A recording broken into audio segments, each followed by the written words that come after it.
అవడం కుమ్మరించబడింది లేదా ప్రారంభించబడింది. ప్రారంభించబడింది అనే దానికంటే కృమ్మరించబడింది, సమృద్ధి అయిన కృమ్మరింపు అనమాట. ఇది ఏ ఉద్దేశంతో చెప్పబడిన మాట అంటే, అంత్య ప్రేమ, గాడ్స్ చివరిగా చిట్ట చివరి ప్రేమ లేదా దేవుని ప్రేమంతా ఎక్కడ వెల్లడైంది? సిలువలో, క్రీస్తునందు, క్రీస్తు ద్వారా సిలువలో ఆవిష్కృతమైంది. ఆ కార్యం, ఆ ఘట్టం ముగించబడింది, మీకు సిద్ధంగా ఉంది అని తెలియచేయడం అన్నమాట. మనం ఇంతకుముందు కూడా ఈ మాటలు మాట్లాడుకున్నాం. తెలుసు మనకి దేవునిలో ప్రేమ ఉంది. ఏముంది? దేవునిలో ప్రేమ ఉంది. ఆయన ఏదైతే ఆయనలో ఉందో ఆ కెపాసిటీ మనకిచ్చాడు. ఆయనలో ప్రేమ ఉంది, మనం ప్రేమిస్తున్నాం.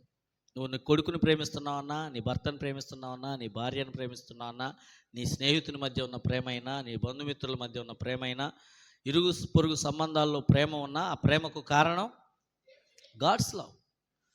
ఆయన సోర్స్, ఆయన ప్రధానమైన సోర్స్. ఆయన యొద్ద నుండి మనం పొందుకుంటున్నాం ప్రేమను. ఆయనలో ప్రేమ ఉంది, ఆయనలో జ్ఞానం ఉంది.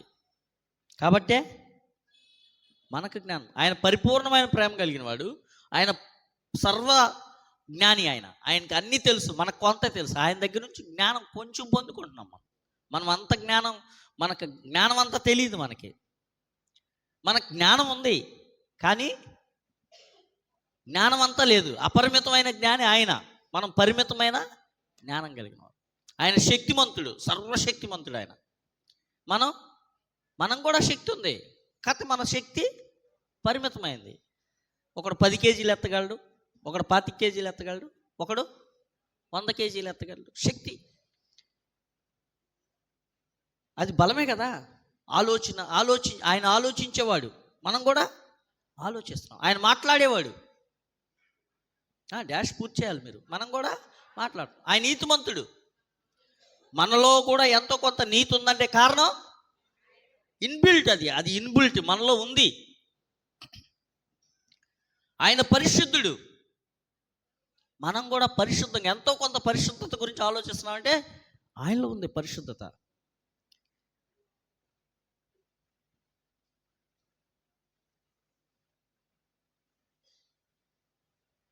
ఆయన ప్రేమ కలిగిన వాడు. ఇటీవల ఒక బోధకుడు బోధిస్తూ ఆయనకి ప్రేమించాల్సిన అవసరం వచ్చింది, అందుకే మనుషులు చేసుకున్నాడు అని అన్నాడు. కాదు, ఆయన ఆల్రెడీ ప్రేమ ఉంది ఆయనలో. ఆల్రెడీ ప్రేమిస్తున్నాడు. ఎవరిని ప్రేమిస్తున్నాడు? ఆయన సృష్టి అంతా లేకముందు కూడా ఆయన ప్రేమ, సృష్టిలో ఏమి సృజించక ముందు కూడా ప్రేమించుతున్నాడు. ఆయన ఎవరిని ప్రేమిస్తాడు అప్పుడు?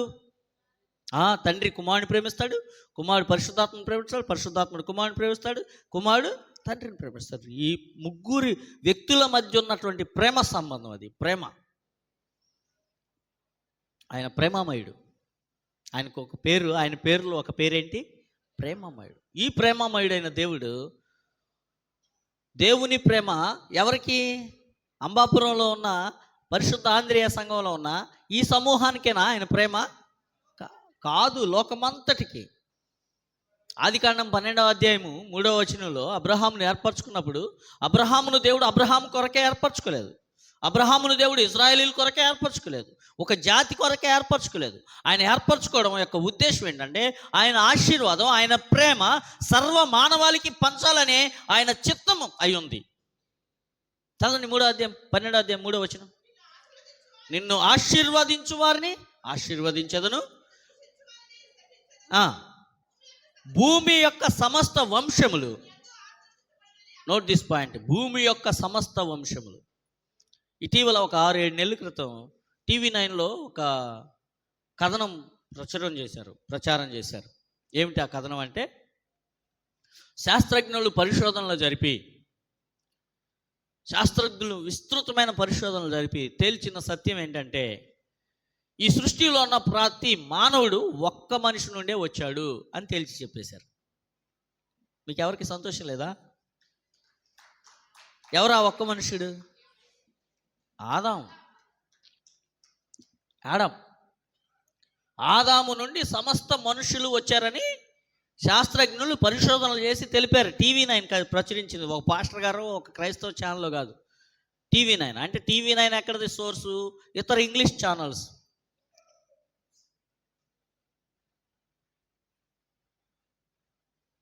ఒక దగ్గర ప్రపంచం అంతా అంతమైపోయింది. ఎక్కడ?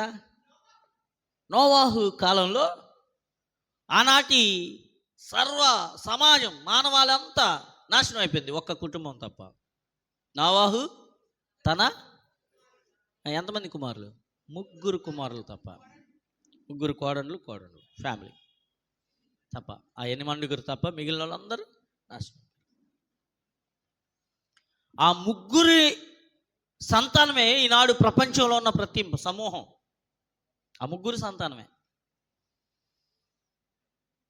ఆదికాండం మనం ధ్యానం చేసినప్పుడు నేను ఈ విషయాలు చెప్పాను. మీలో ఎంతమంది గుర్తుందో నాకు తెలియదు కానీ, షేము, హాము, యాపేతు. షేము సంతానం ఆసియా ఖండం అంతా విస్తరించి ఉన్నారు. షేము సంతానం.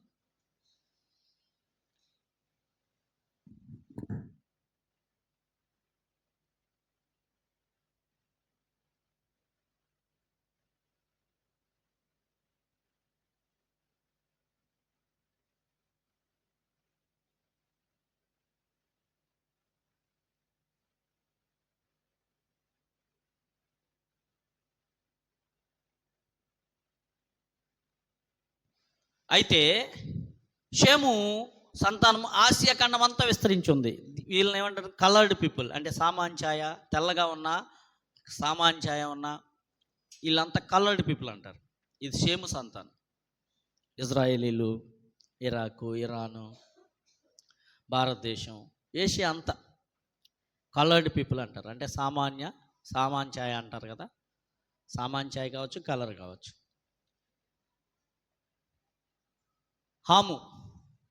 హాము సంతానం నీగ్రోస్, బ్లాక్ పీపుల్. హాము శపించబడ్డాడు. ఎందుకు శపించబడ్డాడు? తండ్రిని అవమానపరిచినందుకు. చెప్పండి. దేవుడు ఎప్పుడూ ఒకటే, తల్లిదండ్రులను అవమానపరిచేవాడు శపించబడతాడు. గుర్తుపెట్టుకోండి. వీళ్ళు నీగ్రోస్. ఫరో కూడా ఈ సంతతి చెందినవాడే. 3వది షాపేత్ అంటాం ఇంగ్లీష్లో. వీళ్ళు యూరోప్ కంట్రీలో ఉన్న పీపుల్, తెల్లోళ్ళు. అమెరికా, ఇంగ్లాండ్, ఈ పాశ్చాత్య దేశాల్లో ఉన్న వాళ్ళందరూ ఇతని సంతానం అనమాట. ఫుల్ వైట్ పీపుల్ వాళ్ళు. ఈ 3 నుండే ప్రపంచంలో ఉన్న జాతులన్నీ విస్తరించాయి. ఇప్పుడు ప్రేమ దేవుడి నుండి వచ్చింది. ప్రేమ దేవుని ద్వారా మనుషుల్లో ఇన్బిల్ట్ చేయబడింది. మరి ఈ ప్రేమ ఎప్పుడు కలుషితమైంది? ఈ ప్రేమకు డాగు ఎప్పుడు ఏర్పడింది? ఈ ప్రేమకు ఇటువంటి దుర్బుద్ధి, కుత్సంస్కారం, ఇవన్నీ ఈ ప్రేమ చెడిపోవడానికి గల కారణం ఏంటి? పాపం. ఏదెను వనంలో ఆదాము ద్వారా లోకంలోనికి వచ్చిన పాపం కదా. అంతకుముందు వాళ్ళు ఎంత అద్భుతమైన కపుల్. ఎవరు? ఆదాము అవ్వ. సూపర్ కపుల్ వాళ్ళు. ఒకరినొకరు నిందించుకునేవాళ్ళు కాదు. ఒకరికొకరు నమ్మక ద్రోహం చేసుకునేవాళ్ళు కాదు. ఒకరి మీద ఒకరు కంప్లైంట్ ఇచ్చుకునేవాళ్ళు కాదు. ఎంత ప్రేమ ఉండేదంటే వారి మధ్య.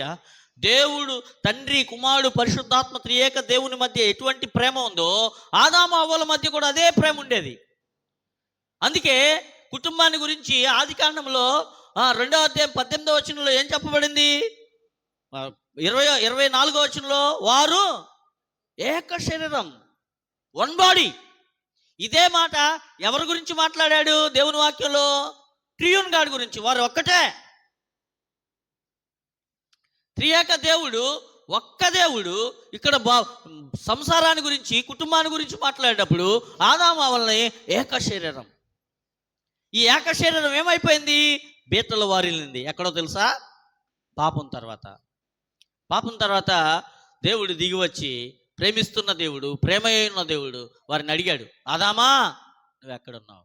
నేను చెట్ల చాటును దాక్కున్నా. ఎందుకున్నావు? నేను తినవద్దన్న పండు తిన్నావా? నేను తినలేదు. నువ్వు నాకు ఇచ్చిన భార్య. తను సృజించిన దేవుని మీద కంప్లైంట్ చేశాడు. తన సోల్మేట్ అయిన తన తన సాటి సహాయమైన భార్య మీద కంప్లైంట్ చేశాడు. అక్కడ ప్రారంభమైంది కంప్లైంట్. మీరెవరైనా, ఇక్కడున్న వాళ్ళు ఎవరైనా ఛాలెంజ్, మీ మీ మన ముందున్న జయాన్ని బట్టి దానికి కారణం నేనే అంటారు. కానీ ఏదన్నా ఒకటి చెడిపోయిన సంగతి గురించి అది నా వల్లే అని ఒప్పుకునే సమాజం ఎవరైనా ఉన్నారు ఇక్కడ? నిజం. కూర కూడా ఒప్పుకోరు. మీరు తోడు కోడళ్ళు ఇద్దరు కలిసి కూర వండితే బాగుంది అని అన్నావు అనుకో, ఆమెదేముంది ఉప్పేగా వేసింది అని అంటారు. చెడిపోతే ఆ ఉప్పేసిన వల్లే చెడిపోయింది అని అంటాం. అది మన నైజం. అది ఎక్కడి నుండి వచ్చిందంటే ఆదాము దగ్గర నుండి వచ్చింది. ఏదేను వనములో పాపం ద్వారా వచ్చింది. ఈ పాపం ఎంత చెడిపోయిందని అంటే, ఈ పాపం ఎంత ఎంత వల్గర్గా తయారైందని అంటే, ఒక్క తండ్రికి పుట్టిన, ఒక్క తల్లి గర్భాన పుట్టిన అన్నదమ్ములు చంపుకున్నారు. కయీను హేబేలును చంపేశాడు. కారణం పాపం, ప్రేమ లోపం. ప్రేమ లోపించింది, ప్రేమకు డాగ్ ఏర్పడింది.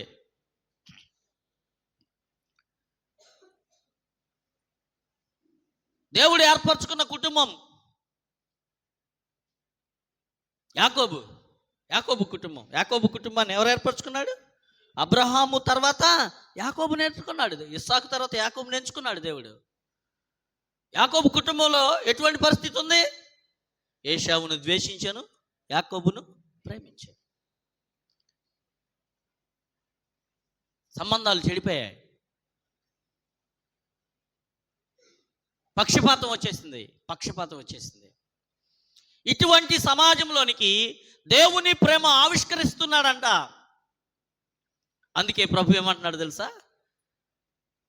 మీరు నన్ను ప్రేమించలేదు, ఎందుకంటే మీ దగ్గర ఉన్న ప్రేమ చెడిపోయింది. నన్ను ప్రేమించడానికి మిమ్మల్ని నేను నిర్మించుకున్నాను, కానీ మీరు చెడిపోయారు. మీ ప్రేమ చెడిపోయింది. నాకు రావాల్సిన మహిమ నాకు రావడం లేదు. మీ ఇరుగు పొరుగు వారితో ఉండాల్సిన విధంగా మీరు ఉండడం లేదు. మీ కుటుంబాలు ఉండాల్సిన విధంగా మీ కుటుంబాలు ఉండడం లేదు. మీరు మీ ప్రేమను చల్లారిపోయింది, ప్రేమ పాడైపోయింది. ఈ ప్రేమను బాగు చేయడానికి నేనే ఇనిషియేషన్ తీసుకున్నానని దేవుడు చెప్తున్నాడు. చూడండి, యోహాన్ గారు రాసిన పత్రిక, మొదటి పత్రిక 4వ అధ్యాయం 10వ వచనం చదవండి. యోహాన్ గారు రాసిన మొదటి పత్రిక 4వ అధ్యాయం 10వ వచనం. మనము దేవుని ప్రేమించితిమని కాదు, తానే మొదట మనలను ప్రేమించాడు. మొదట ఆయన మనల్ని ప్రేమించాడు. తానే మొదట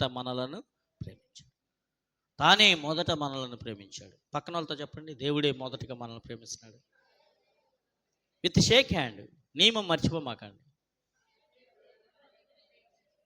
అక్క చెల్లెలు ఇంట్లో ఎంత కొట్టుకుంటారో కానీ ఇక్కడ మేమిద్దరం ఒకటే అన్నట్టు పక్కన కూర్చొని, తోడుకోడళ్ళు కూడా అంతే. ఇంక ఊళ్ళతో కలవరిల్లు. నువ్వు ఎక్కడున్నా మేమే, చర్చిలో అయినా మేమే, ఊర్లో అయినా మేమే, ఎక్కడైనా ఫ్రెండ్స్. అందరిని ఫ్రెండ్స్ చేసుకోండి. ప్రేమ. అబ్బా, ఇప్పుడు సాపుతున్నారు చేతులు.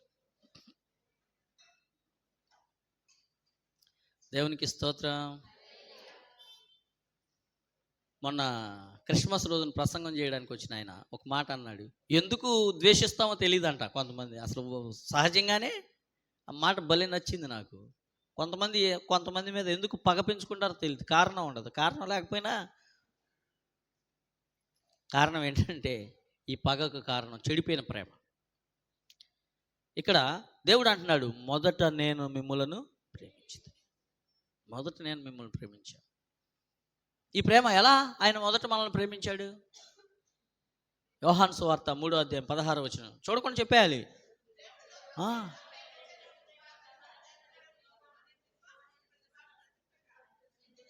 దేవుడు లోకం అని అంటే ఇక్కడ మనుషులు. శ్రీశ్రీ అన్నాడు, దేశం అంటే మట్టి కాదు ఓయ్, మనుషులు. ఇప్పుడు మన మన దేశ ప్రేమికులు కూడా మట్టి అనుకుంటున్నారు పాపం. దేశ ప్రేమికులు ఎవరు చెప్పండి? మన మన దేశంలో దేశ ప్రేమికులు ఎవరు? వాళ్ళకి ఒక నిక్ నేమ్ పెట్టారు, బత్తాయిలు. తెలుసా బత్తాయిలు అంటే?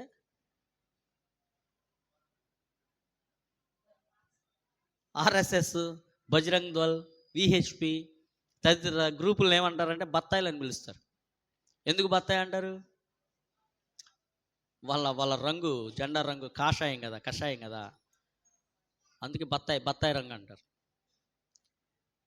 మీరు చూసే వాళ్ళు వాళ్ళు మేము మా ఈ దేశం మాదిరా, మీరు వెళ్ళిపోండి రా అని అంటారు ఎవరిని పడితే వాళ్ళని. అసలు హిస్టరీ తేల్చి చెప్తుంది ఏంటంటే దేశం వాళ్ళు పరాయి వాళ్ళు అంట. వాళ్ళు పరాయి దేశం నుండి వచ్చిన వాళ్ళు అంట.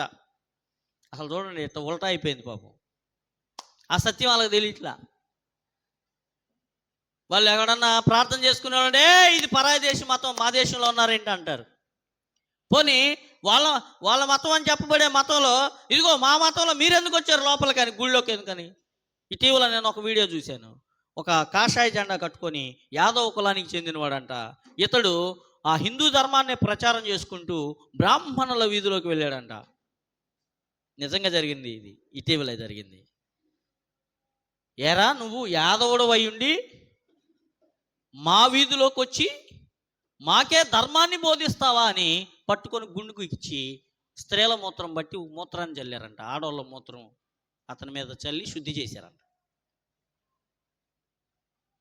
వీళ్ళు దేశ ప్రేమికులు. ఏం ప్రేమికులు?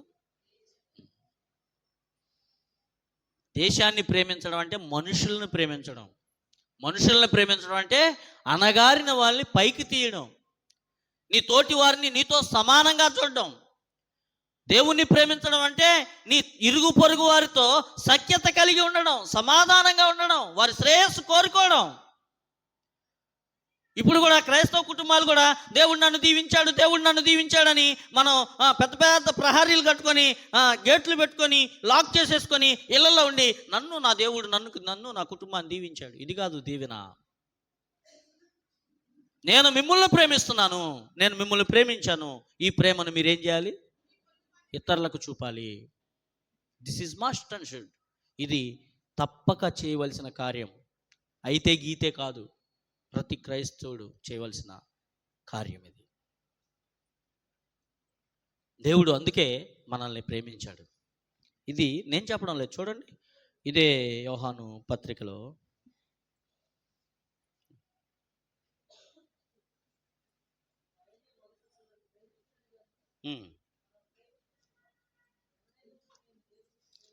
ఎవడైనను నేను దేవుణ్ణి ప్రేమించుచున్నానని చెప్పి తన సహోదరుని ద్వేషించిన ఎడల అతడు అబద్ధికుడు.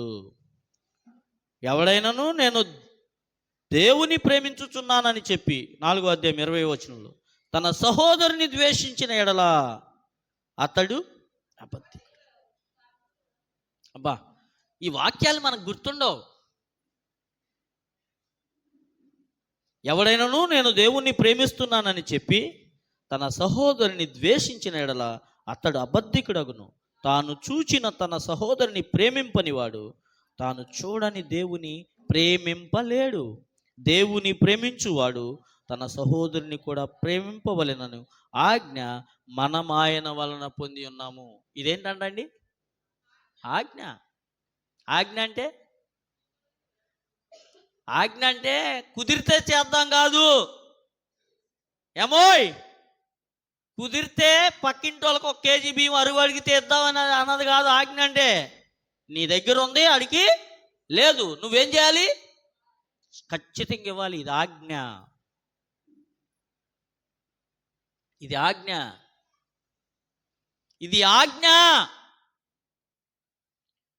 దేవుడు ప్రేమ మనకు అర్థమైతే ఈ ప్రేమను ప్రక్కవాడిలోనికి వెళ్ళాలి, ప్రవహించాలి. ఇది దైవాజ్ఞ.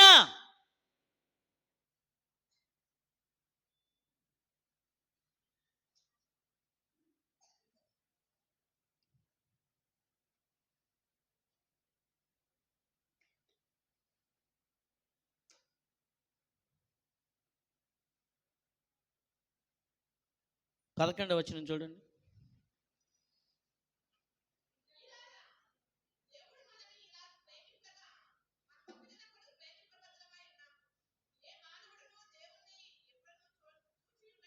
దేవుడు మనలను ఈలాగు ప్రేమించగా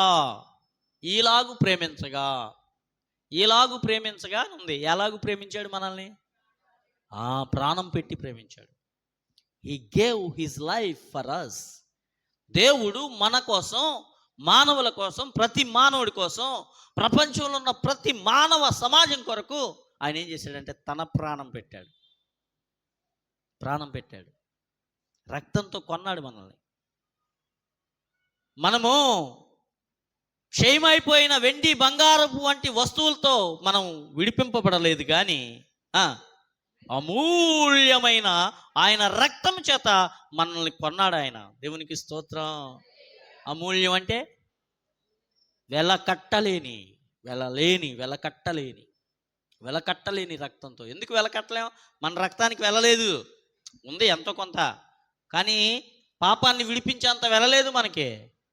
ఆయన రక్తం ఎందుకు వెలకట్టలేదంటే ఆయన రక్తంలో పాపం లేదు, ఆయన పరిశుద్ధుడు. ఆదాము రక్తం ఆయనలో లేదు, ఆదాము యొక్క బీజం ఆయనలో లేదు. ఈ బీజం ఎక్కడి నుండి వచ్చింది? పరలోకం నుండి, పరిశుద్ధాత్మ యొద్ద నుండి వచ్చింది బీజం. ఈ రక్తం ఈయన చేత మనం విమోచించబడ్డాం. నేను కిందకి దిగొచ్చి నేను ఒక ఎక్స్ప్లెనేషన్ ఇస్తాను మీకు. కిందకి దిగొచ్చి ఒక ఎక్స్ప్లెనేషన్ ఇస్తాను.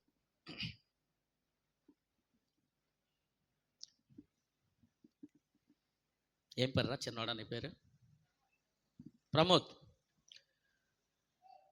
ప్రమోద్ మనిషి. ప్రమోద్ మంచోడు. ఎవరికి మంచోడు? నాకు మంచోడు. ప్రమోద్ ఇలా రా అనగానే పరిగెట్టుకొని వస్తాడు. ఏదైనా చిన్న పని చెప్తే టక్క పరిగెట్టుకొని చేసేస్తాడు. ఓకే, కాబట్టి ఎందుకు మంచోడు? నాకు మంచోడు. అలాగని ప్రమోదులో చెడుతానో లేదా? ఉంది. ఆడుకునేటప్పుడు ఎంతమందిని కొట్టావు నువ్వు? చూసావా, కొట్టలేదు అంటున్నాడు. ఇదే పెద్ద పాపం. కొట్టలేదా? ఎవరిని కొట్టలేదు? ఎప్పుడు బాల్ పెట్టి కానీ, చెయ్యి పెట్టి కానీ, బ్యాట్ పెట్టి కానీ, దేంతో దాంతో కొట్టావా? కొట్టావు, ఒప్పుకున్నాడు. కాబట్టి ఇతడు ఏమయ్యాడు? పాపి అయ్యాడు. బైబిల్ ఏం చెప్తుంది? ప్రతి మనిషి పాపే. మనం అనుకుంటాం వీడు చిన్న పాపి, వీడు పెద్ద పాపి అని. నేను పాపినే, వీడు పాపినే. నేను దేవుని వాక్యం బోధిస్తున్నాను కాబట్టి కొంచెం పరిశుద్ధుడిని కాదు, మొత్తం పాపే. ప్రమోద్ కూడా పాపే. ఇప్పుడు ఈ ప్రమోద్ నాకు మంచోడే, కానీ దేవుని దృష్టికి ఎలా కనబడుతున్నాడు? పాపిలా కనబడుతున్నాడు. గుర్తుపెట్టుకోండి, మనం మంచోళ్ళలాగానే ఉన్నాం మనకి మనం చూసే వాళ్ళకి, కానీ దేవుని దృష్టితో ఎలా ఉన్నాం? అందరూ చెప్పండి, ఏ భేదము లేదు. అందరూ పాపం చేసి దేవుడు అనుగ్రహించు మహిమను పొందలేకపోవచ్చు. ఇప్పుడు ఏం చేశాడు తెలుసా? యేసుక్రీస్తు తన పరిశుద్ధ రక్తం, పచ్చి రక్తం, పవిత్రమైన రక్తం కురమ్మరించి ఆయన రక్తాన్ని వీడిపై ప్రోక్షించి కప్పాడు. యేసు ప్రభు నీతి కవచంగా ఇలా పెట్టాడు. లోపల ఎవరైనా పాపి, గుర్తుపెట్టుకోండి, లోపల ఎవరు? పైకి ఎలా కనబడుతున్నాడు దేవునికి? ఎందుకు? యేసుని బట్టి. యేసు నీతి మనందరి మీద కప్పి దేవునికి పరిశుద్ధునిగా కనబడేటట్టు చేశాడు. చప్పట్లు కొట్టండి. ఇది దేవుని ప్రేమ వెల్లడైంది. దేవుని ప్రేమ ప్రోక్షించబడింది. దేవుని ప్రేమ ప్రతి ఒక్కరి మీద ప్రోక్షించబడింది. ఇది ఒప్పుకున్న వాళ్ళందరూ కూడా ఈ నీతి చేత కప్పబడతారు. ఇప్పుడు రోమాపత్రిక 8వ అధ్యాయాన్ని చప్పట్లు కొట్టండి ప్రమోద్కి. ఇప్పుడు రోమాపత్రిక 8వ అధ్యాయం 30వ వచనం నుంచి చదవండి. 31వ వచనం నుంచి. ఇట్లుండగా ఏమందుము? దేవుడు మన పక్షం ఉండగా మనకు విరోధి ఎవడు? ఆహాహా, ఈ పదజాలం చూసారా? నేను మిమ్మల్ని కొన్నా, మీరు నా ఆస్తి, నేను మిమ్మల్ని నీతిమంతునిగా ఎంచా, మీరు పాపులే, మీరు చండాలులే, మీరు భ్రష్టులే, మీరు చెడిపోయిన వాళ్ళే, మీరు పతనం అయిపోయిన వాళ్ళే, కానీ నేనేం చేశానంటే నా రక్తంతో మిమ్మల్ని కొన్నా. ఇట్లుండగా, నేను మీ పక్షం ఉండగా, నేను మీకు అండగా ఉండగా, నేను మీ మీద క్రొమ్మరింపబడి ఉండగా నీకు విరోధి ఎవరు? చదువు నాన్న.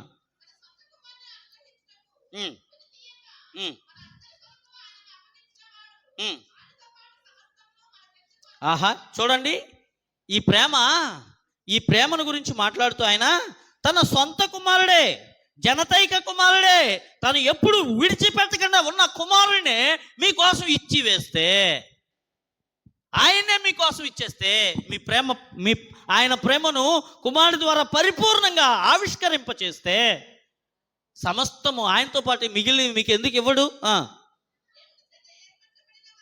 ఇక్కడ నుంచి చూడండి, దేవుని చేత ఏర్పరచబడిన వారి మీద నేరము మోపు వాడేవాడు. అందరు చెప్పండి ఈ మాట. అలా కాదు, ఇలా చెప్పండి. యేసుక్రీస్తు నన్ను విమోచించాడు. నేను చెప్పినట్టు చెప్పండి, మీరు చేసుకోండి. యేసుక్రీస్తు నన్ను విమోచించాడు, ఇక నా మీద నేరం మోపేది ఎవడు? ఈ మాట అనుకునేటప్పుడు మన చుట్టూ ఉన్న మనుషులను చూడమాకండి. మనుషులందరినీ విమోచించాడు. ఇది మనుషుల గురించి చెప్తున్న మాట కాదు. సాతాను చెరపట్టి మనల్ని అందరినీ బంధించాడు. అక్కడి నుండి మనల్ని విడిపించి ఏమంటున్నాడు తెలుసా? నేను విడిపించా, నీ మీద నేరం మోపేవాడు ఎవడు? మన మీద ఎవరన్నా నేరం మోపుతారా? మన మీద మోపుతారా? మోపరా? ఎప్పుడన్నా ప్రార్థన చేసుకున్నావా? విజయమ్మ, ఎప్పుడన్నా ప్రార్థన చేసుకున్నావా వ్యక్తిగతంగా? అప్పుడు నీకేమనిపిస్తుంది? మార్టిన్ లూథర్ అంట, ఆయన ఎంత పరిశుద్ధుడంటే, ఎంత గనుడంటే, సంఘం చీకట్లోకి వెళ్ళిపోతే సంఘాన్ని విడిపించిన గనుడు ఆయన. అంటే బైబిల్కి వ్యతిరేకమైన సంఘం తయారైపోతే ఆ సంఘాన్ని దేవుని వాక్యపు వెలుగులో విడిపించి దేవుని మహిమ కొరకు కడిగినటువంటి మతోద్ధారకుడు అని అంటాం. ఆయన రిఫార్మర్ అని అంటాం మార్టిన్ లూథర్ని. ఆయనంట ఒక రోజున తన గదిలో రహస్యంగా ప్రార్థన చేసుకుంటున్నాడంట. ప్రార్థన చేసుకుంటుంటే సాతాను వచ్చి ఆ గదిలో ఒక మూల నిలబడి, రే మార్టిన్, నువ్వంటరా ప్రార్థన చేసేది? నీ ప్రార్థన వింటాడా దేవుడు? మీకు అర్థమైందా ఇప్పుడు? మన మీద నేరం మోపేది ఎవడు? మనం ఎప్పుడు కూడా మనం పరిశుద్ధత గురించి ఆలోచించేటప్పుడు వాడు వెంటనే వచ్చేస్తాడు. నన్ను పరిశుద్ధుడు, నేను పరిశుద్ధుడు, నా యేసు నన్ను విమోచించాడు. ఇందాక మీకు చెప్పాను కదా, వాస్తవంగా మనం మంచోళ్ళం కాదు, కానీ యేసు నీతి చేత మనం కప్పబడ్డాం కాబట్టి పరిశుద్ధులుగా ఎంచుతున్నాడు. ఈ మాట ప్రభు ఒప్పుకోమని మనల్ని ప్రేరేపిస్తుంటే సాతాను ఏమంటాడంటే, నీకు అంతుందా? అందుకే మిమ్మల్ని ఎంత ఒప్పించినా యేసునందు విమోచించబడ్డావు, నువ్వు దేవుని రాజ్య ప్రతినిధివి, దేవుని కుమారుడివి, దేవుని కుమార్తెవి, దేవుని రాజ్యానికి వారసులు ఎంతమంది అని అంటే మీలో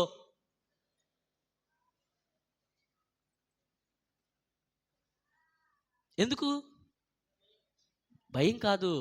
సాతాను ఏం చెప్తుందనంటే, దేవుడు నిన్ను విమోచించాడు అని చెప్పే మాట కంటే నువ్వు పాపివి అని సాతాను నేరం మోపే ఆ నేరం నిన్ను ప్రభావితం చేస్తుంది. అందుకే నువ్వు ధైర్యంగా చేయలేకపోతున్నావు.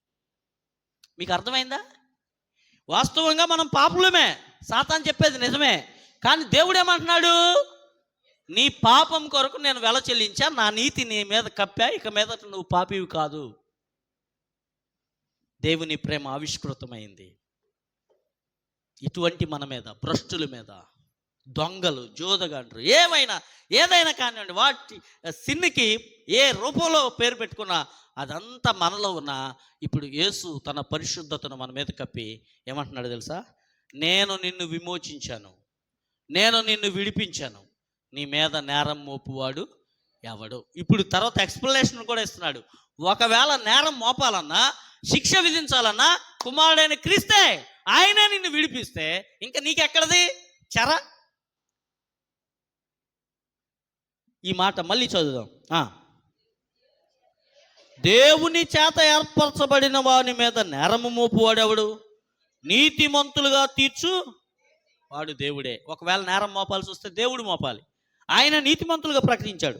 ఒకవేళ శిక్ష విధించాల్సి వస్తే శిక్ష విధించాల్సింది దేవుడు. ఆయనే మనల్ని నీకు శిక్ష లేదని ప్రకటించాడు. శిక్ష విధించేవాడెవడు? చనిపోయిన క్రీస్తు యేసే. అంతేకాదు మృతులలో నుండి లేచిన వాడును, దేవుని కుడిపార్శ్వమున ఉన్నవాడును, మన కొరకు విజ్ఞాపనం కూడా చేయవాడును ఆయనే. హల్లెలూయా, హల్లెలూయా, హల్లెలూయా. ఎంత ఎంత బాధ్యత తీసుకున్నాడు చూడండి, ఎంత తీసుకున్నాడు చూడండి.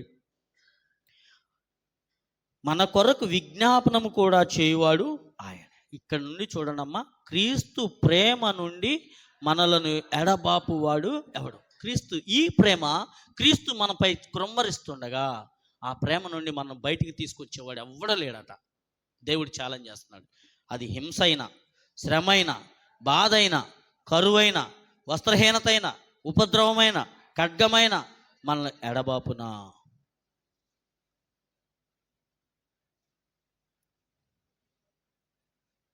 అయినను మనల్ని ప్రేమించిన వాని ద్వారా మనం వీటన్నిటిలో అత్యధిక విజయము పొందుచున్నాము. హల్లెలూయా.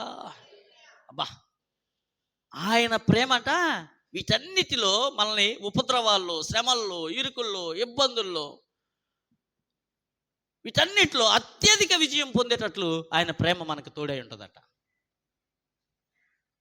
ఎంత గొప్ప ప్రేమ, ఎంత అద్భుతమైన ప్రేమ, ఎంత అద్భుతమైన ప్రేమ. ఆయన మనల్ని మాటలు చెప్పి నేను ప్రేమిస్తున్నాను అనలేదు. మాటలతో కాదు. ఆయన ఒక భర్త అంట, ఏయ్ ఐ లవ్ యూ అని రోజుకు 3 సార్లు చెప్తాడంట భార్యకి. చెప్పి, మాయ్ నీకు 3 ఇళ్ళు ఉన్నాయి, 3 బంగ్లాలు ఉన్నాయి, నువ్వు కావాలంటే వాటిని అద్దెకించుకోవచ్చు, నువ్వు ఖాళీ చేసి నెలకొక ఇంట్లోనైనా ఉండొచ్చు, నువ్వు నీ ఇష్టం. 3 బంగ్లాల దగ్గర 3 కార్లు పెట్టా, కార్లతో పాటు డ్రైవర్లను కూడా పెట్టా నీకు. కార్డులు, బ్యాంక్ కార్డులు ఇచ్చా, వాటిల్లో కావాల్సినంత నువ్వు వాడుకోవచ్చు, నీ ఇష్టం. నగ కొనుక్కుంటావో, వస్త్రాలు కొనుక్కుంటావో, నీ ఇష్టం. కానీ నువ్వు మాత్రం నన్ను ఎక్కడికి వెళ్ళావు, ఈ రాత్రి ఎందుకు రాలేదు, ఎక్కడున్నావు అనే మాటలు అడగకూడదు. మీకు అర్థమైందా స్టోరీ? స్త్రీలారా, అర్థమైందా? మీరేమంటారు అప్పుడు మీ ఆయనతో? ఐ లవ్ యూ, నువ్వు నాకు 3 బంగ్లాలు ఇచ్చి లవ్ యూ చెప్పావు, నేను కూడా నీకు లవ్ యూ చెప్తున్నా, నువ్వు ఎక్కడుంటే నాకెందుకు, పో అని అంటారా? నా తెలుగు అర్థమైందా? ఏమంటారు భార్యలారా? మీరైతే మీ భర్త గారు అలాగే చెప్పారనుకో, యాజ్ ఇట్ ఈజ్గా, ఏమంటారు? ధైర్యవంతులు ఎవరు లేరా మీలో? ధైర్యవంతులు ఎవరన్నా ఉంటే చెప్పండి, నేను చెప్పనా? చెప్పు తెగుద్ది, బాకు దిగుద్ది, కర్ర ఇరిగిపోద్ది, ఒళ్ళు జాగ్రత్త పెట్టుకో, ఖబర్దార్. మా అన్నయ్యకి ఫోన్ చేయమంటావా, మా బాబాయికి చెప్పమంటావా, మా మామయ్యకి చెప్పమంటావా అని బెదిరీరు. ఇటువంటి ప్రేమ కాదు ఆయన మనపై చూపింది. ఆఫ్ లవ్ కాదు, ఆయన ఆఫ్ లవ్ కాదు. ఎక్కడో మనసు పెట్టుకొని ఇక్కడ వస్తువులు, భౌతికమైన వస్తువులు ఇచ్చి కాదు, నేను నిన్ను పరిపూర్ణంగా ప్రేమిస్తున్నానని ప్రభు చెప్తున్నాడు. ప్రియమైన దేవుని బిడ్డలారా, ఎంత అద్భుతమైనటువంటి ప్రేమ ఆవిష్కృతమైంది. అందుకోసం ఇక మనం ఏం చేయాలట?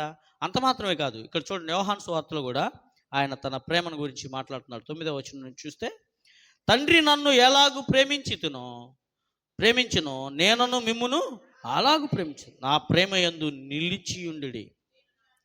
ఆయన ప్రేమ యందు ఏం చేయాలంట? నిలిచియుండుడి. నేను నా తండ్రి ఆజ్ఞలు గైకొని ఆయన ప్రేమ యందు నిలిచి ఉన్న ప్రకారము మీరును నా ఆజ్ఞలు గైకొని ఎడల నా ప్రేమ యందు నిలిచియుందురు. రియాలిటీలోకి తీసుకొస్తున్నాడు ఇప్పుడు మనల్ని. ఏమండోయ్, రియాలిటీలోకి తీసుకొస్తున్నాడు. ఏమిటా రియాలిటీ? నా తండ్రి నన్ను ప్రేమించినట్లుగా నేను మిమ్ముని ప్రేమిస్తాను. నా తండ్రి నన్ను ప్రేమిస్తున్నాడు, నేను ఆయనకి కృతజ్ఞతగా ఏం చేస్తున్నాను? ఆయన ఆజ్ఞల యందు నిలిచి ఉంటున్నాను. యేసు ప్రభు ఏం చేశాడంట? చెప్పండి గట్టిగా. ఏంటి ఆయన ఆజ్ఞ? కుమారుడా, కుమారుడా, నువ్వు వెళ్ళి నా ప్రజల కొరకు ప్రాణం పెట్టు అని అన్నాడు. నువ్వు వెళ్ళి నా ప్రజల కొరకు ఏం చేశాడు ఆయన? కుదరదులే ప్రభువా, నువ్వు నేను సమాన హోదాగా, కావాలంటే నువ్వు వెళ్ళు అని అన్నాడా? అనలేదు. తండ్రి మాటకు తలయొగ్గి తన దైవత్వాన్ని విడిచిపెట్టి మానవ పోలికలోనికి వచ్చి, మానవ రూపంలోకి వచ్చి ప్రాణం పెట్టాడు ఆయన. యెషయా గ్రంథం 53వ అధ్యాయం చదువుతుంటే ఆయన పడిన శ్రమను గురించి అక్కడ వర్ణిస్తాడు ప్రవక్త. 53వ అధ్యాయం 5వ వచనం నుంచి చదవండి.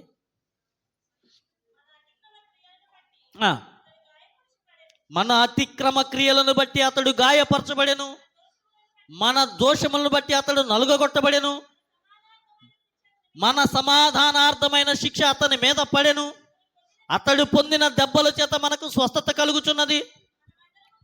మనమందరము గొర్రెల వలె త్రోవ తప్పిపోయాము, మనలో ప్రతి వాడును తనకిష్టమైన త్రోవకు తొలిగెను అని చెప్తూ ఆయన ఏమంటాడు తెలుసా? అక్కడ అతడు మనుష్యులు, మీరు వాక్యం సరిగా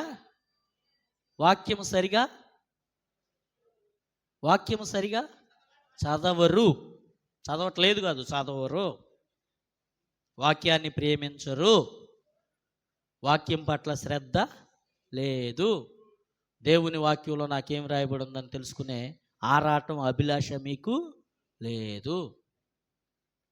ఇంత ప్రాముఖ్యమైన మాట మీరు డాష్ పూర్తి చేయలేరా?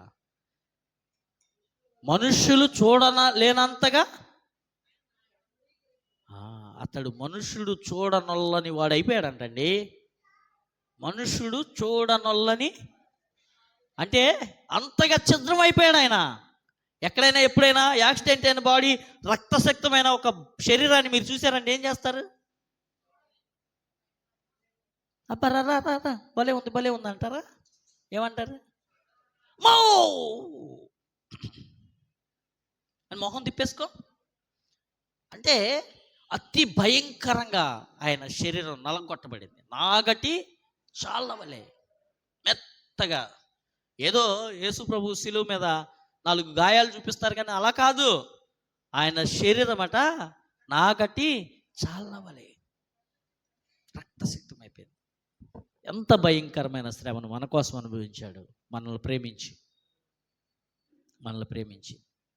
ఆయన అంటున్నాడు ఇప్పుడు, నా తండ్రి నన్ను ప్రేమించినట్లుగా నేను మిమ్మల్ని ప్రేమిస్తాను. నా తండ్రి ఆజ్ఞ నేను గైకొన్నట్టుగా మీరు నా ఆజ్ఞ గైకొనండి. ఎంత సింప్లిఫై చేసాడు ఆయన.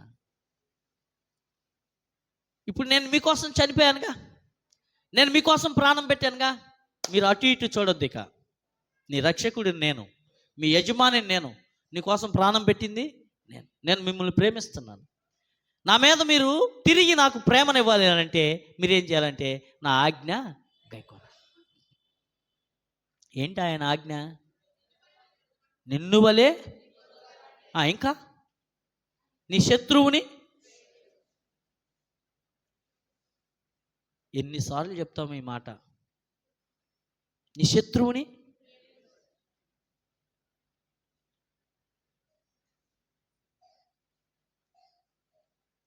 ప్రభు బల్లారాధనకు వస్తారు. సమాధానం తీసుకోండి అని అంటే ఎవరితో సమాధానం పడతారు మీరు? దేవునితో. Very good. నెక్స్ట్ పక్కన వాళ్ళతో పడతారా? అమ్మగారు చేయెత్తది, అయ్యగారు చేయెత్తాడు, అయిపోయింది. ఈ సమాధానం ఎక్కడికి వెళ్ళాలి తెలుసా? నేను ఎవరినన్నా గాయపెట్టానా, ఎవరన్నా నా ప్రవర్తన ద్వారా ఇబ్బంది పడ్డారా, వాళ్ళని కనుగొని హక్ చేసుకొని నన్ను క్షమించమ్మా అని చెప్పగలగాలి. యేసు ప్రేమ మనకు అర్థమైతే అండి యేసు మనల్ని ప్రేమించిన ఆ ప్రేమ మనకు అర్థమైతే అన్నిట్లో సరి అయిపోగలము. టీవీ సీరియల్ చూడలేరు మీరు. టీవీ సీరియల్ నేరం కాదు, అసలు చూడలేం మనం. సినిమా చూడలేం. చెడ్డ మాటలు పలికే దగ్గర నిలబడలేం. చెడ్డ మాటలు నా నాలుకకు రాదు. చెడ్డ ఆలోచనలు మన తలంపుకు రాదు. ఎప్పుడు ఆయన ప్రేమ మనకు నిజంగా అర్థమైతే, నిజంగా ఆయన ప్రేమ మనకు అర్థమైతే. ప్రియమైన దేవుని బిడ్డలారా, ఈరోజు ఆయన అంటున్నాడు, నా ప్రేమ ఆవిష్కృతమైంది మీ మధ్య. ఎలా? నా కుమారుడి రూపంలో. నా కుమారుడి ద్వారా నేను మిమ్మల్ని విమోచించాను. నా చేతిలో నుంచి మిమ్మల్ని ఎవ్వడు తీసివేయలేడు. ఇక నేను భద్రపరిచాను, నేను బిగించాను మిమ్మల్ని. నా భద్రత మీకు సమస్తంగా ఇచ్చాను. నా దగ్గర నుండి మిమ్మల్ని ఎవ్వడు తీసుకోలేడు. ఇక ఎవ్వడు దొంగిలించలేడు నన్ను. నా దగ్గర నుండి నా చేతిలో మీరు భద్రపరచబడి ఉన్నారు. కానీ మీరేం చేయాలి తెలుసా? నేను మిమ్మల్ని ప్రేమించినట్లుగా మీరు నన్ను తిరిగి ప్రేమించడం అని అంటే నా మాట ప్రకారం జీవించండి. ఒప్పుకుందాం, మన భక్తిహీనత ఒప్పుకుందాం, మన బలహీనత ఒప్పుకుందాం. ప్రభువా, నిన్ను ప్రేమిస్తున్నానని చెప్పి నా సహోదరుల పట్ల సరైన సంబంధాలు లేకుండా బ్రతికాను, నన్ను క్షమించు, నన్ను సమాధానంతో నింపు. నీ కుమారుని వలె నేను ఇతరుల కొరకు చనిపోవడానికైనా ప్రభువా సిద్ధంగా ఉండేటట్టు నన్ను సిద్ధపరచని మనల్ని మనం సంస్కరించుకుందాం. క్రీస్తు ప్రేమలో మనల్ని ఐక్యపరచుకుందాం. మోకరించండి, ప్రార్థన చేసుకుందాం. ప్రియమైన దేవుని బిడ్డలారా, దేవుడు వాస్తవమైన వాడు. ఆయన మన పట్ల చూపిన ప్రేమ వాస్తవమైంది. ఆ ప్రేమతో మనపై ఆయన కప్పిన నీతి వాస్తవమైంది. మనం మంచివారం కానప్పటికీ ఆయన మంచివారిగా ఎంచింది వాస్తవం. కానీ ఇక మీదట నా కొరకు నువ్వు నా మాటని బట్టి బ్రతుకు అని ఆయన అడుగుతున్నాడు. ఇంత చేసిన ఆయన కోసం, ప్రభువా నేను నీ కోసం బ్రతుకుతా, నాకు సహాయం చేయని ఆత్మ సహాయం అడుగు. దేవుడు నీకు తప్పక సహాయం చేస్తాడు, తప్పక సహాయం చేస్తాడు. నీకు నిజంగా దేవుణ్ణి ప్రేమించడం ఇష్టమైతే లోబడి ఆయనకి. ఆయన ప్రేమను ఒప్పుకో. నీ కుమారుడు నా కోసం ఇచ్చేసావు, నీ రక్తమంతా నా కోసం కాచేవేసయ్యా, నీకు వందనాలు. నీ శరీరం అంతా నా కొరకు దున్నబడింది వేసయ్యా, నీకు వరకు వందనాలు. ఇంతగా ప్రేమించేవారు ఎవరున్నారు నాయన? నా పనికి మాలినతనాన్ని బట్టి కూడా నువ్వు ప్రభువా నన్ను ప్రేమించావు నాయన, నీకు వందనాలని ప్రభు చెంత మనల్ని మనం ఒప్పుకుందాం. ఆయన్ని అంగీకరించి ఆయన కొరకు బ్రతుకుదాం. ఆయన ప్రేమను అంగీకరించి ఆయన నిమిత్తం మనం బ్రతుకుదాం. థ్యాంక్ యూ డాడీ, స్తోత్రం.